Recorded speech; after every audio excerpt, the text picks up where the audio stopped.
What dost thou mean? Good name in man and woman, my dear lord. It is the immediate jewel of their souls. Who steals my purse steals trash. 'Tis something, nothing. 'Twas mine, 'tis his, and has been a slave to thousands.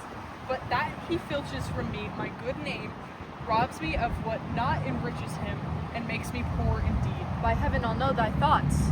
You cannot. If my heart were in your hand, nor shall not, whilst 'tis in my custody. Ah, Oh, beware, my lord, of jealousy. It is the green-eyed monster which doth mock the meat it feeds on. That cuckold lives in bliss, who, certain of his fate, loves not his wronger. But oh, what damned minutes tells he o'er, who dotes, yet doubts, suspects, yet strongly loves. oh misery. Poor in content is rich, and rich enough, but riches fineless is as poor as winter, to him that ever fears he shall be poor. Good God, the souls of all my tribe defend from jealousy. Why is this? Thinks I'd make thou a life of jealousy, to follow still the changes of the moon with fresh suspicions? No. To be once in doubt is once to be resolved. Exchange me for a goat when I shall turn the business of my soul to such exulfate and blown surmises, matching thy inference.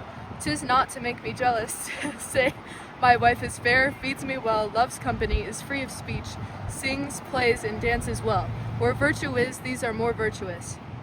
Nor from mine own weak merits will I draw the smallest fear or doubt of her revolt, for she has eyes and she chose me.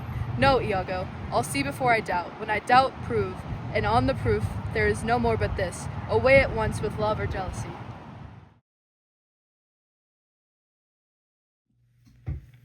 The speakers of this scene are Othello and Iago, and the purpose of this scene is to showcase the jealousy inside of Othello that started to change his views of the world around him. This scene was written by Shakespeare for the audience of everyday people who experience jealousy. Shakespeare recognized that jealousy is a problem in society and wanted to warn people that jealousy is a green-eyed monster that not only affects a single person, but the society around them. Shakespeare uses literary choices of metaphors, language in the form of poetry, and colors in his play to reveal the theme of jealousy to his audience. He appeals to the audience's pathos by displaying how jealousy is an emotion and force that everyone struggles with, by demonstrating it through his main character, Othello.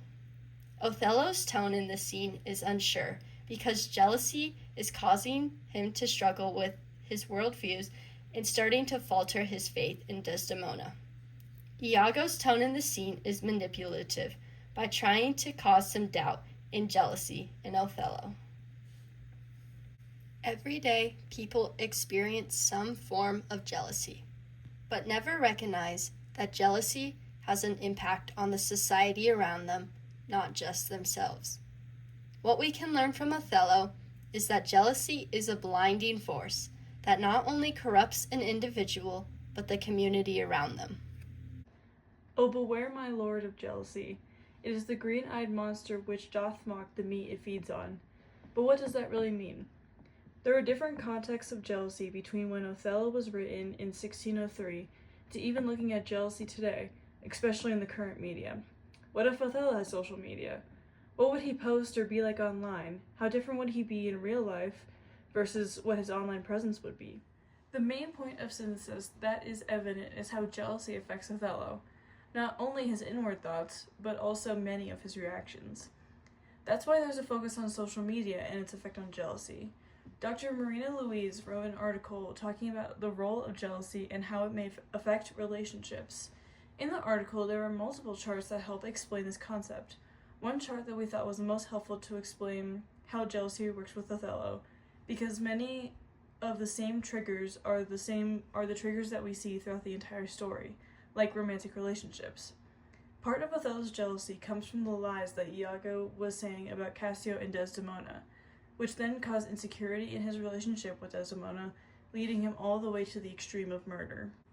The greatest effect that Iago saw in Othello was how much his trust had been broken by that jealousy, and that Othello was getting a lot more anxious, having fits, and overall being more violent.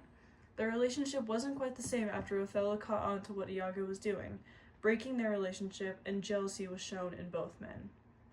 Iago's famous warning about jealousy, "Oh, beware, my lord of jealousy, it is the green-eyed monster with which doth mock the meat it feeds on," is a very accurate description of psychological self-destruction. It says that jealousy is more internal than external. It is a parasite that consumes the person feeling it, destroying them from within. If Othello lived in a modern age, the monster of jealousy would have endless opportunities to corrupt Othello through his social media feed. Othello is a high-ranking military official, so his online presence would be clean and honorable. His private reality would be a completely different story. In the play, Othello is an outsider because of his race. This would only multiply in a modern context, as he would be constantly exposed to people who fit in within the society. He would be constantly compared to those who fit in and look natural in his career. Originally, Othello was convinced of his wife's infidelity because of a handkerchief, but a simple like would probably nail that head in the coffin today. Iago could show a screenshot of Cassio liking an old photo of Desdemona, and Othello's jealousy would fill in the rest of the blank. In 1603, Othello's jealousy is all based on the words of Iago and his own anxious thoughts. Today, that jealousy would be fueled by social media. Social media would magnify Othello's greatest weakness, his need for external validation to quiet his internal insecurities. As the article suggests, the more someone monitors their partner online, the less we trust them, creating a self-fulfilling prophecy where their jealousy eventually consumes the very love we fought so hard to protect.